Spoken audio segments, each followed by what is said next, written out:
Halo semuanya, selamat datang kembali di Chemistry Podcast.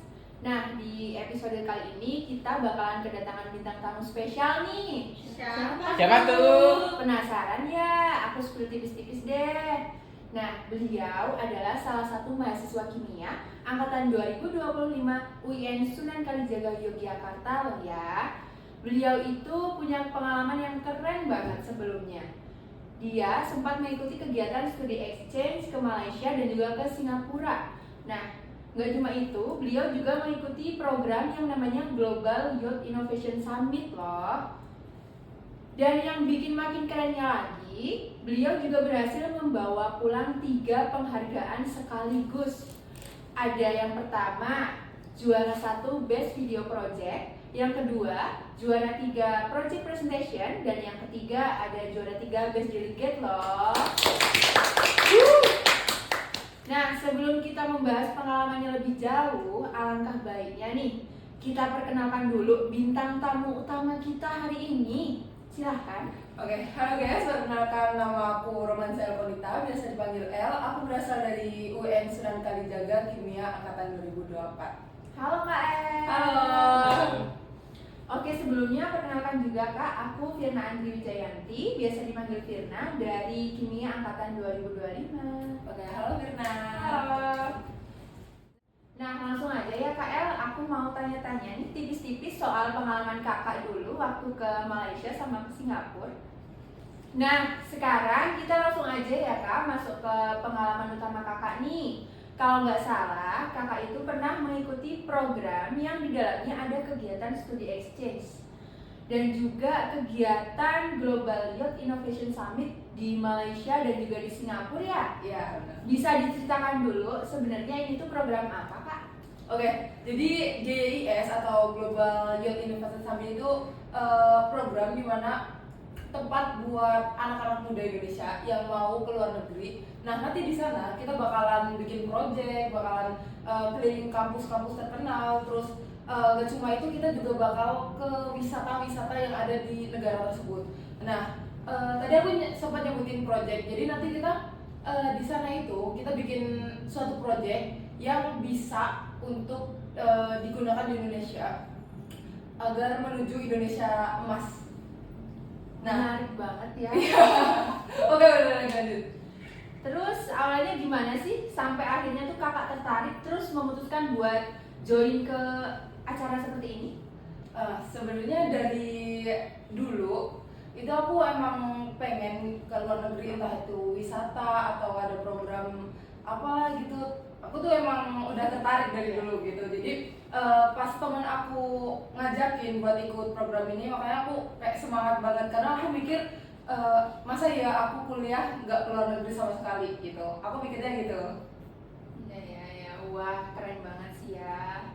Terus selama proses seleksi atau pendaftaran tuh ada nggak sih hal yang menantang gitu? Menantang gimana nih? Yang sampai bikin nyerah atau gimana? Ya bisa kayak gitu.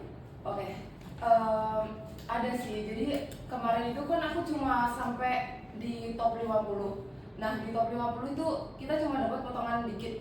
Nah, di situ aku kayak ngerasa bingung, ini gimana ya gitu kan. Kayak bisa nggak sih aku apa? Jadi aku masih bingung di situ, aku kayak duit dari mana, aku bingung gitu. Jadi di situ sih tantangannya.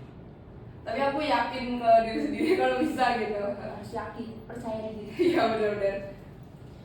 Terus ada juga selama ngikutin program, ada nggak sih kesan atau pesan yang paling berkesan buat kakak? Kesannya lebih ke apa sih namanya? Aduh, apa ya, aku nggak tahu lagi kalau kesan. Siapa tahu pas di sana ketemu artis atau Sesuatu yang terkesan atau pesan? kesannya aja. Oh, kesannya. Sebenarnya lebih ke ini sih, kayak teman-teman di sana tuh seru-seru banget, benar-benar kayak kita ngerasa benar-benar keluarga gitu. Jadi padahal kita baru ketemu, baru kenal, tapi kita udah ngerasa kayak keluarga gitu. Itu menurut aku terkesan sih. Ada kendala bahasa nggak ya? Kalau kayak gitu Bahasa sebenarnya enggak sih, soalnya kita di sana pun kita sama mahasiswa yang berasal dari Indonesia gitu. Oh. Jadi dia kuliah di sana tapi asalnya dari Indonesia, jadi mereka bisa ngomong Indo gitu. Gitu. Kirain kan harus kalau studi exchange tuh harus kayak ngomongnya bahasa Inggris gitu ya. Ngomong bahasa Inggris pas project doang sih. Oke. Terus kayak orang ini kan macam-macam ya kak, kakak ketemu di sana. Ada nggak sih yang kadang buat kakak tuh mikir kok orangnya kayak gini ya gitu? Sebenarnya Interaksinya gitu. interaksi Orangnya ada yang buat kakak aneh nggak sama selama kakak di Indo nih orangnya kan kayak gini. Kalau di luar tuh ada yang beda nggak? menurut aku kalau misal di Singapura itu mereka lebih individualis, jadi kayak bodo amat. Nah kalau misal di Malaysia aku ngerasa lebih care, jadi kayak Indonesia lah, 11-12 sama Indonesia. Kurang lebih ya. Terus nih kak, kalau dibandingin sama di Indo, pengalaman belajarnya beda nggak? Cara mengajarnya waktu kuliah di sana sama di Indo? Menurut aku beda sih, karena aku nanya-nanya sama mahasiswa kesana, karena mahasiswa yang di NTU yang di Singapura. Aku nanya-nanya karena mereka itu di teknik kimia juga, jadi aku sekalian nanya kan teknik kimia di sana tuh gimana. Dan menurut aku sistem belajar mereka tuh malah lebih santai gitu dibandingin kita, karena kita kan laprak itu seminggu bisa sampai 3 kali. Iya benar. Ya kan, berat banget kan, apalagi kita tulis tangan, itu aku ngerasa kayak berat banget. Nah terus kalau di sana itu laprak cuma ada sekali dalam 2 minggu, jadi praktikum pun 2 kali dalam seminggu. Apa sih kok 2 kali? 2 minggu sekali, cuma ada 2 minggu sekali. Jadi menurut aku lebih santai gitu. Dan tekanan dari dosen menurut aku pun gak ada. Dan ini kalau misal kita mau nilai kita bagus, ya kita belajar sendiri gitu. Kalau mau, sebenarnya dosen di sana itu kayak bodo amat gitu. Lebih ke bodo amat. Tapi kalau misal kita mau ngedeketin di sana juga oke aja, welcome aja gitu. Terus pernah nggak sih kak waktu kakak di sana nih berinteraksi, belajar sama teman-teman yang baru, itu ngerasa minder gitu, pernah ngerasa nggak? Kalau minder kayaknya iya sih, karena aku ngerasa aku cuma UIN gitu. Jangan gitu. Gak begitu, tapi kayak soalnya teman-teman aku tuh kayak wow banget aku ngeliatnya, mereka dari UGM, terus dari Brawijaya. Aku ngerasa kayak wow banget, aku bisa apa sih gitu. Apalagi yang pas di NTU aku ngerasa wow banget bisa di NTU, bisa di Malaya gitu. Aku cuma ngerasa itu sih. Tapi kakak tuh udah hebat loh, bisa sampai studi exchange ya, perwakilan dari UIN ya gitu, udah keren banget gitu loh. Jadi jangan minder kak, karena kita semua yang UIN aja belum tentu bisa kayak kakak gitu. Ayo ikut. Gas. Kan? Bisa ikut. Oh iya, salah satu program dari kegiatan yang kakak jalan ini kan ada kayak kompetisi proyek inovasi. Bisa diceritain gak sih kak proyek yang kakak bawain sama tim kakak gitu? Oke, jadi karena latar belakang aku dari kimia, jadi aku ngambil di lingkungan. Sebenarnya di sana itu ada proyek yang bisa diambil antara lain lingkungan, terus sosial, entrepreneur, sama kesehatan, terus pendidikan.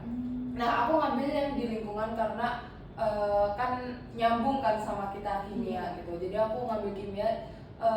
Jadi itu tuh, ini ceritain proyeknya gimana atau boleh mau mulai awal? Oke, jadi awalnya aku mau ngambil isu sampah yang ada di Jogja, tapi aku belum tahu bakalan gimana kedepannya, bakalan gimanain sampahnya, aku belum tahu. Nah, akhirnya teman aku ngusulin, ternyata dia pernah ikut lomba kayak gitu juga. Nah, dia ngusulin bikin kapsul yang emang dari sampah. Nah, itu kapsulnya tuh bisa banget dipakai buat ibu hamil, buat stunting, dan gitu ya, stunting itu dari bahan sampah organik. Kayak kan banyak banget kan sampah organik yang emang cuma terbuang sia-sia, padahal kita tuh tahu sebenarnya itu tuh masih bisa dipakai gitu. Nah, sampah organik pun di Indonesia itu termasuk sampah yang lumayan besar. Jadi sampah yang yang paling bahaya karena nanti dia bakalan ngeluarin zat metana, kalau nggak salah tuh metana, yang dimana nanti memperburuk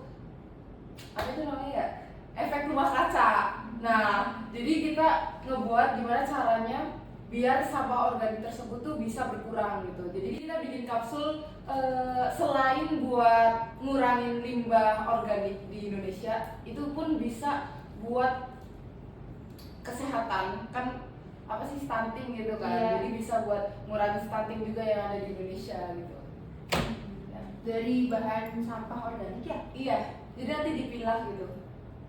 Organik itu bukannya kayak yang bisa terurai?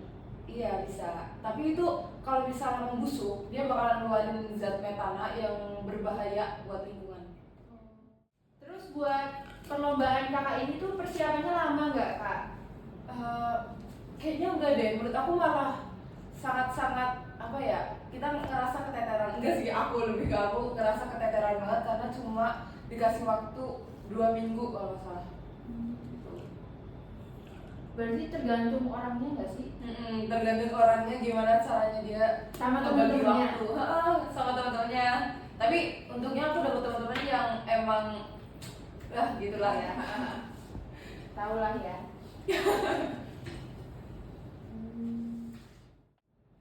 Oke. Dan ternyata hasil yang kakak dapet tuh luar biasa banget ya.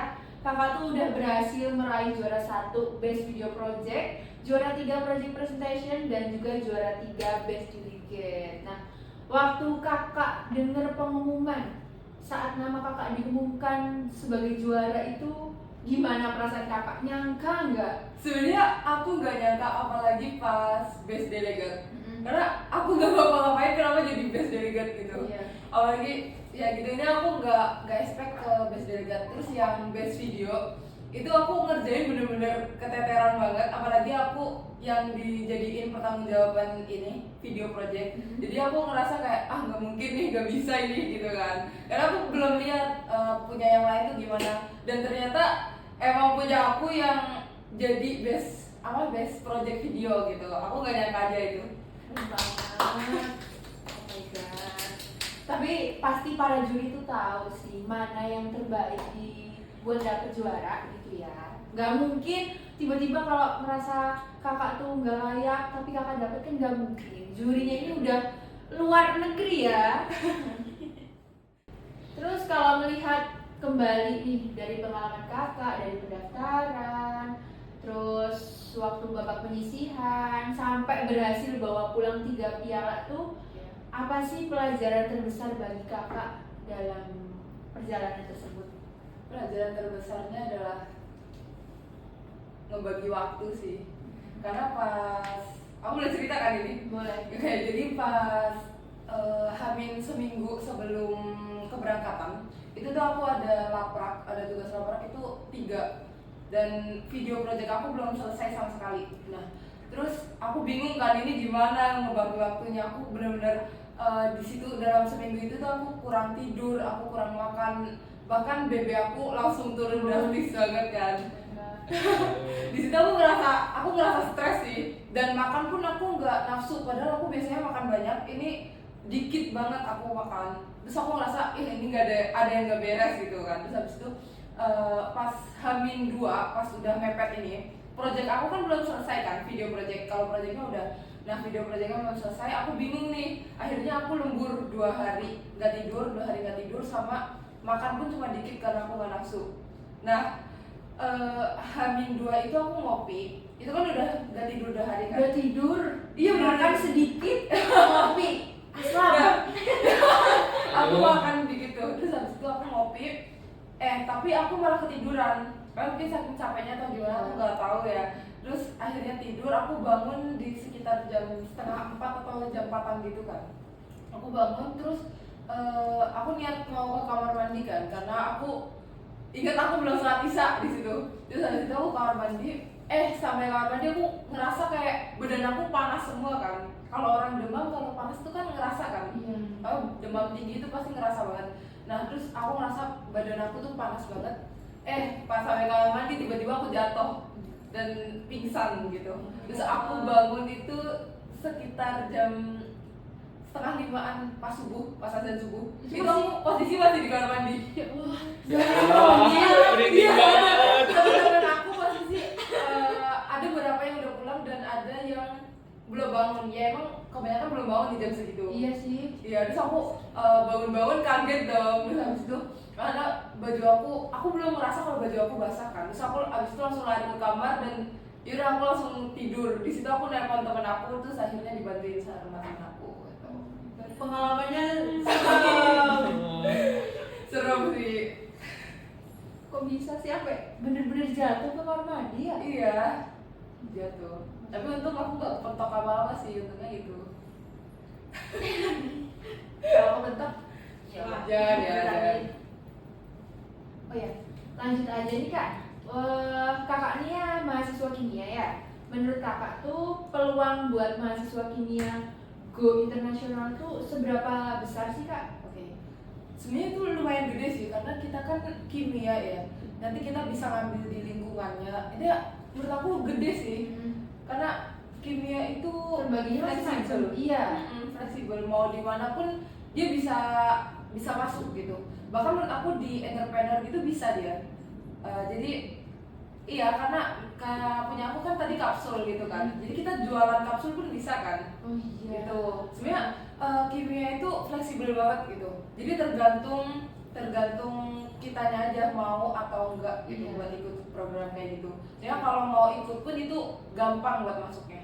Gitu. Berarti tergantung kemauan diri sendiri. Kalau nggak gerak, nggak ada niat mah, ya nggak Iya, mungkin go internasional. benar. Terus terakhir aja nih ya kak, buat temen-temen yang sekarang mungkin lagi nonton atau lagi dengerin podcast ini, tapi masih takut buat mencoba atau masih minder atau masih ngerasa belum cukup mampu buat ikut program internasional kayak kakak, apa pesan dari kakak biar mereka tuh termotivasi, biar mereka yakin kalau mereka itu pasti juga bisa kayak kakak? Oke, jadi kalian jangan pernah berhenti buat nyobain hal-hal baru, buat hidup kalian tuh lebih seru, lebih asik. Kalian tuh berhak atas hidup kalian. Jadi lakuin semua yang kalian mau, semua yang kalian impikan itu lakuin. 'Cause we will never know what will happen next. Jadi tetap lakuin apapun yang emang kalian mau gitu.